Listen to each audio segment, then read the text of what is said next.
everybody, welcome back. It's day 4 of the Valentine's Day card series, so let's get into it. I am using this Colorado Craft Company I Got You Babe stamp set, and the inks I'm using today are the Atelier inks from Ink on 3. These are fusion inks that you can watercolor with, stamp, and do layered media, mixed media with it. So I went ahead and stamped my image onto some Stratford cold press watercolor paper, and I did that using the Ink on 3 because we're going to do a little bit of no line watercoloring today. So I want to zoom in so you can see the image up close, and I am using my Escato travel brushes. These are my favorite travel brushes because, as you can see, they come in 2 pieces, and this one is the smaller of the set. I think this is a 0.2 or 0.4. I'll list it down below in the description box. All right, so this part of the video I did do slow because I want you guys to see how I watercolor with these paints. So I'm using the Twiggy Brown, and then I'm also using a little bit of the Bee Sting Yellow. I am using my Waffle Flower watercolor or mixed media matte just to blend out my color here. Now I am adding a lot of water to that brown because I don't want it to be a really dark brown. I just want it to be a darker skin tone. So I'm adding just a little bit of that bee sting yellow in there and mixing those colors together thoroughly. Now when I watercolor with the fade out ink, I'm going to give you a couple of tips. I like to come in and take the paint and push it towards the line. I do not go directly on the line with my watercolor.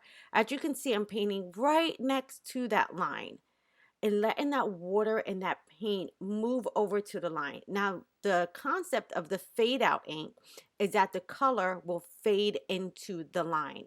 So I don't want to go heavy handed with this right away. I just want to bring that color over and let it sit directly next to that line. The paper is going to soak up the color and it's going to push that color into that line. And again, the concept is whatever color you're using will fade into that line and turn that color.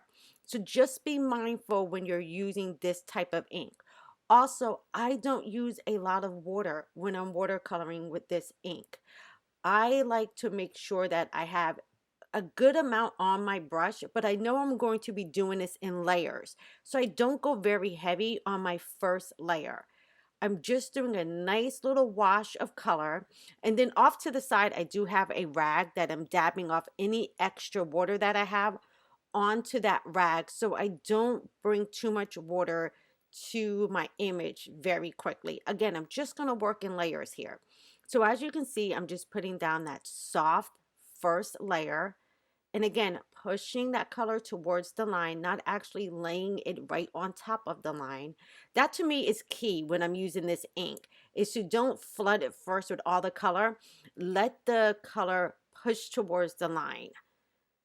Now I can go ahead and clean that up. Now with this kind of paper, this is cold pressed watercolor paper. I am going to have a lot of texture with this. Now, if you want your lines to be a little bit softer, then I would say use a hot press paper or maybe like Canson paper that doesn't have as much tooth to it.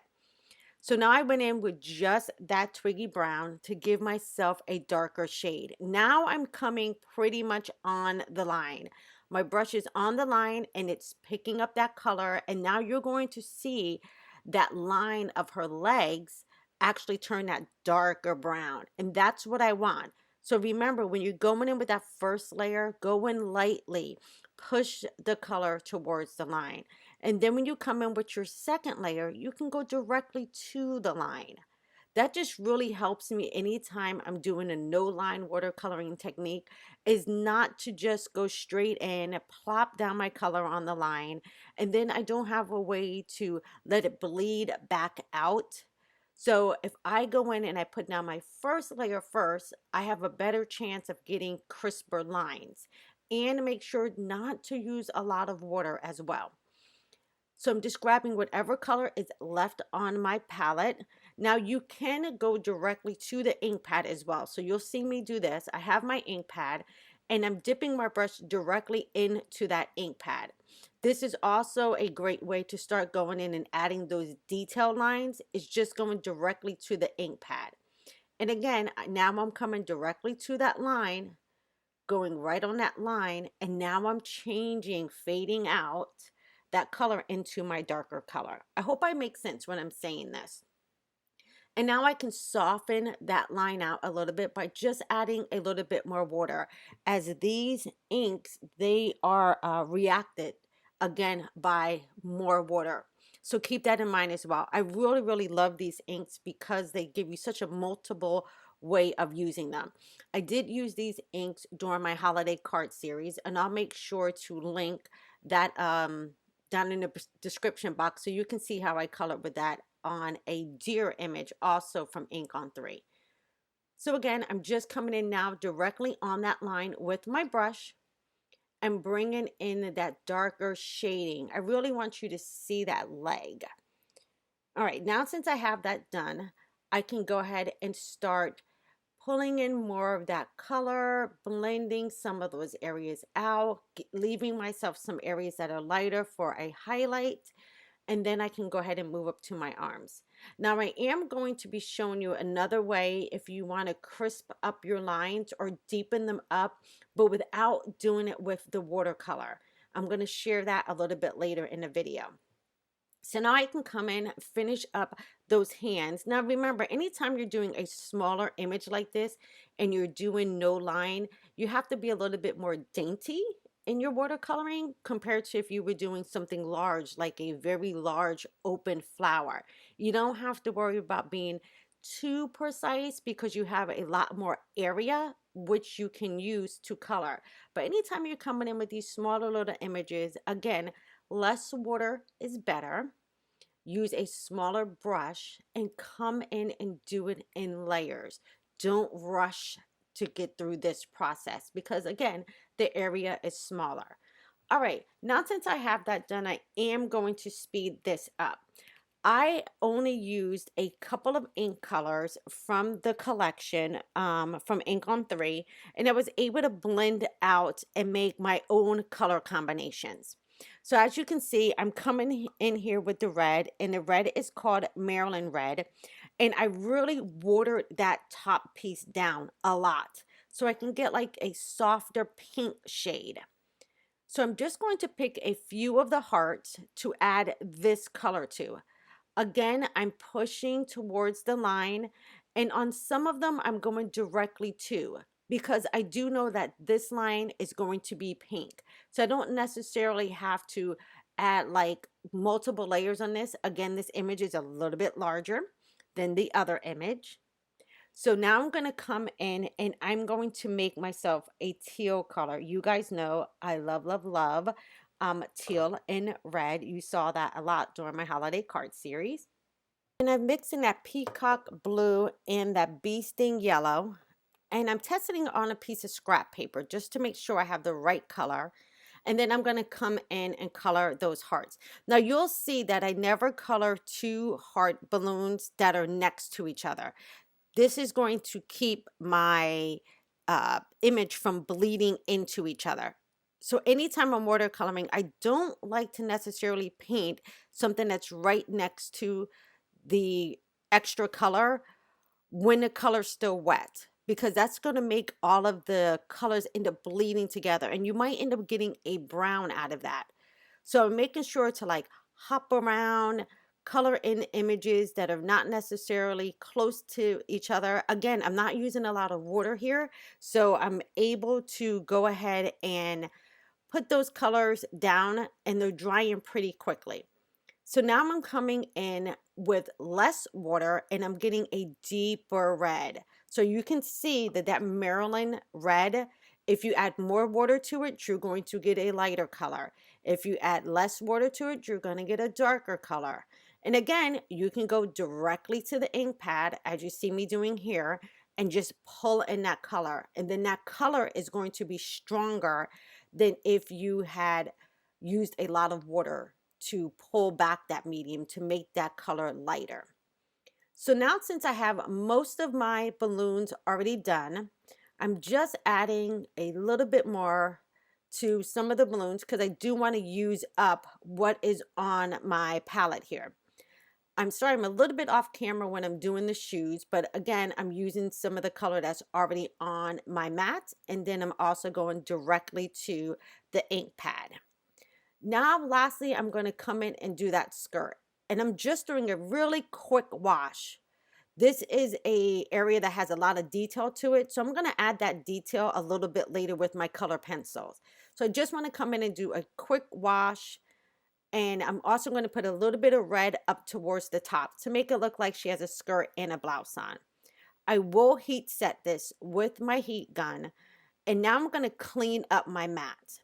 Now I'm going to go back to regular speed here because I want you to see how I can touch everything up and make it a little bit more precise with some color pencils. These are my polychromo color pencils, and I'm making sure I start off with a really nice sharp tip. This is the key. If you want to make those lines really precise, you have to have a very sharp tip. Now to add in a little bit of shading, you can see I pulled my hand back just a little bit from the tip, and I'm doing just little tiny like swirly motions, like little tiny little circles, just to add in some shading. I have been doing this a lot when I'm coloring now. Even if I stamp something in ink, I would add more detail to it with my color pencils. If you guys follow me on Instagram, you will see what I'm talking about. I have my Instagram link down below in the description box, and you can see some flowers I was working on doing the same technique. So anytime you use watercolor, you can accent it with color pencils. And that just kind of like sharpens up your lines if that's what you need to sharpen up your lines, or it's going to give you depth. So again, you see I pulled back a little bit more on that pencil. Again, just going in, giving those little tiny swirly, swirly lines to add in a little bit of shading. Now, this is totally not necessary, but I think it gives your coloring just a little bit more oomph to it. So again, coming in right along the edge of that balloon, pulling my hand back just a little bit, doing those little swirls. Now, anytime you're using cold press watercolor paper, you're going to have texture. So keep that in mind. You're going to end up seeing some of those pencil lines. So if you do not really want to see the little tiny circles or like the really gritty kind of part of the paper, I'm going to recommend that you use hot press watercolor paper or you use Canson. Canson doesn't seem to have, again, as much tooth, in my opinion, than the more expensive watercolor papers. So now I'm coming in with a shade of red, again, doing that same thing that I did with the pink ones, adding just around the edges and then going in and adding just a little bit of that pencil mark. So as you can see, it just darkens up the edges for me, and it also gives me a little bit more depth in what I've colored. And I know that Kathy Rikusin does this a lot, and this is where I kind of like pick this up from, is adding that extra pencil instead of going in and adding more ink, or instead of going in and adding more Copics. You can get a totally different look by using the pencils. This pencil here is a clear blending pencil. And because this paper is rough, I'm going to use this pencil to push down some of that color into the paper. So it's not just sitting right on top. I do use this pencil quite a lot sometimes if I'm doing coloring on rougher paper. I like to use this pencil to really push that color down into the tooth of that paper. Again, this is not necessary, but I just like to do it. Next, I'm coming in with that pencil and really adding the detail to the skirt. I do have the stamp in my other hand, just trying to see where some of those lines are that have faded back into that ink. And I'm just adding in a little bit of that pencil here or there, darkening it up just a little bit. And then I'll do the same thing for her top. Now I'll come in and really enhance the outline of my image, her legs and her hands, with a brown color pencil. And I'll finish up the shoes in the same way. Now, since this is done, I do want to darken up some of those highlights that I had. So I'm mixing that color again, testing it on my paper, and I'm going to color in a little bit more onto the skirt just to give it a little bit more color. The wash was a little bit too light for me, and some of the highlights on the balloons were also just a tad bit too light for me. So I do want to darken those down. But as you can see, I'm using the same ink for all of this. Everything that I've colored is the same ink from that line from Ink on 3. And I can go ahead and darken up some areas if I want to. And that's a good thing about using color pencil. You can go right back over it with your ink as well. So I'm testing out that brown just so I can start coming in and bringing in the strings of my balloons. And like I said, it probably took me about 45 minutes to color this in real time. But it was so, I am so getting into watercolor. It's like so peaceful for me just to sit back and do this kind of technique. All right, now since we're done, I did have some watercolor that kind of went outside my lines. I'm going to use my mono sand eraser to kind of get that up. And it's not going to be perfect because, again, this is textured paper, but I'm going to get up as much as I can. I'm not really going to be too concerned with it, but I did want to just fade back that just a tad bit. Now you can also dab some water on it as well to kind of remove that color. I have a rag and I'm just trying to pick up some of that color. And then right between her legs, when I was stamping, I had over inked the image. So I had a little bit of that fade out ink right between her legs. And again, I'm just going to clean that up. And the brush that you keep seeing me use is from Nuvo. It's a big fluffy brush that I like to use when I'm using color pencils. Kind of gets all the flakes away. All right, so our image is done. I went ahead and stamped a sentiment from that same stamp set, and it says, "To the man I love," because I'm giving this to my husband.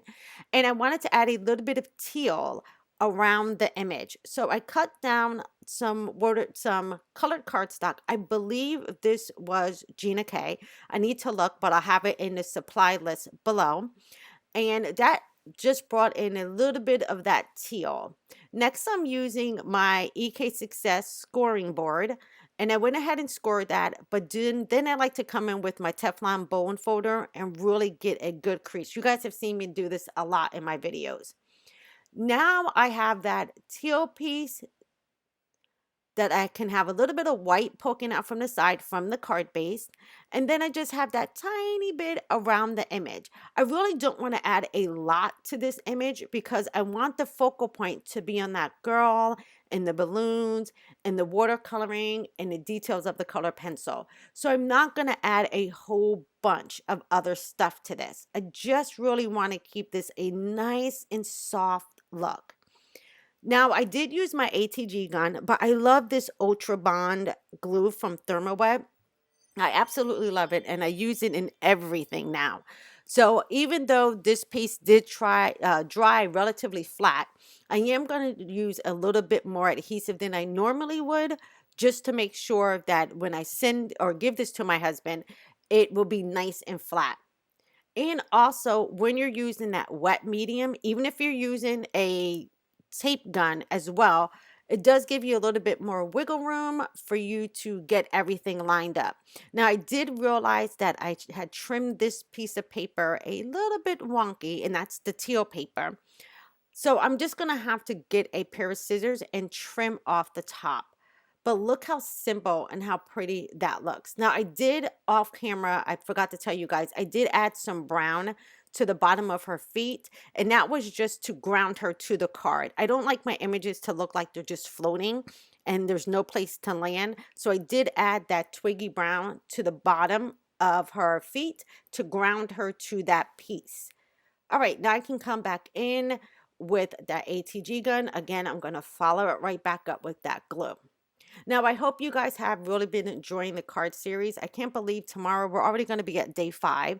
And usually for my Valentine's Day card series, I only do it for a week. I do my Christmas one a little bit longer. But I'm so glad that you guys are still watching this channel and supporting me, and I greatly appreciate it. While you guys are watching the videos, I'm actually at Creativation in Phoenix, and I know that I'm going to have so much to share with you guys when I get back. So I'm super, super excited. All right, now since the card was done, again, I didn't want to add a lot to this card, but I did feel like it needed a couple more hearts. So I cannot remember where I got these hearts from, but they're like red little embellishment hearts. And I'm just going to grab a few of those and place them around my card. Now, I have seen a lot of people color this image, and I will have to tell you, I am pretty hooked on Colorado Craft now. This company has brought out some of the sweetest and most darling images, and also very large images. So like if you're a little bit nervous of watercoloring or using color pencils or Copics, their images are phenomenal for coloring. They're nice and big, and you can get your practice game on with them. All right, now I can place down that last heart, and our card is done, you guys. I absolutely love how this card came out. So here's a close up. Thank you guys so much for hanging out with me today. And I will see you guys in the last video tomorrow. Have a great day. Bye bye.